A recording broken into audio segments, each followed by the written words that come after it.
முஸ்லிம்கள் கொல்லப்படுறாங்க, அல்லாஹ் ஏன் அதை தடுக்கலன்னு கேட்கறாங்க, இவனோட அறிவை எந்த செருப்பாலங்க அடிக்கணும் அப்படி ஒரு கேள்வி பதில் வச்சு 2 மூடர்கள் பேசிக் கொள்கிறார்கள். அல்லாஹ் வாங்க சண்டை போட்டு உங்களை சாவ சொன்னா ஒவ்வொருத்தரும் மண் மீல உள்ள ஆசை, இந்த மண் எனக்கு சொந்தம் அந்த மண் உனக்கு சொந்தம், அவன் அடிச்சுக்கிறான். சரியா?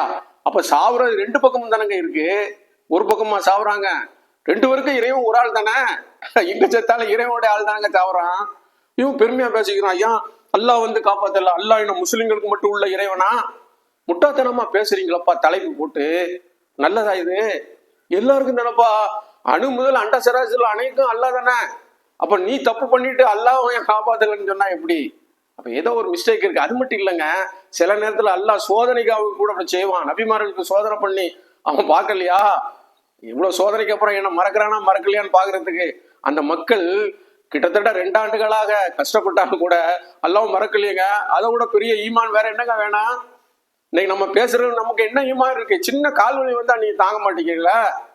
அரசாங்கத்துல ஒரு சின்ன பிரச்சனை வந்தா ஓஹோ ஓஹோங்கிறீங்களா? நீங்க என்ன செய்திருக்கீங்க இந்த சமுதாயத்துக்கு? இந்த சமுதாயத்தை குழப்பி இருக்கிய, அது தவிர இந்த சமுதாயத்துக்கு என்ன செஞ்சீங்க? No use. சரியா? வழிகாட்டுங்க. நீங்க பெரிய அறிஞரா இருந்தா மக்களுக்கு இந்த மாதிரி வழி, இப்படி போ அப்படி போ, வழிகாட்டுங்க. என்ன வழிகாட்டுறதுதான் அது. என்ன அளவு அல்லாஹ் சொல்றான், நபியை நீங்க உபதேசிப்பர், நிச்சயமாக நீ உபதேசிப்பராக இருக்கிறீங்கிற அந்த ஆயத்துல நல்ல உபதேசம் மனுஷனை பக்குவப்படுத்துங்க. கெட்ட உபதேசம் மனிதனா கெட்டவனா மாத்திரான்.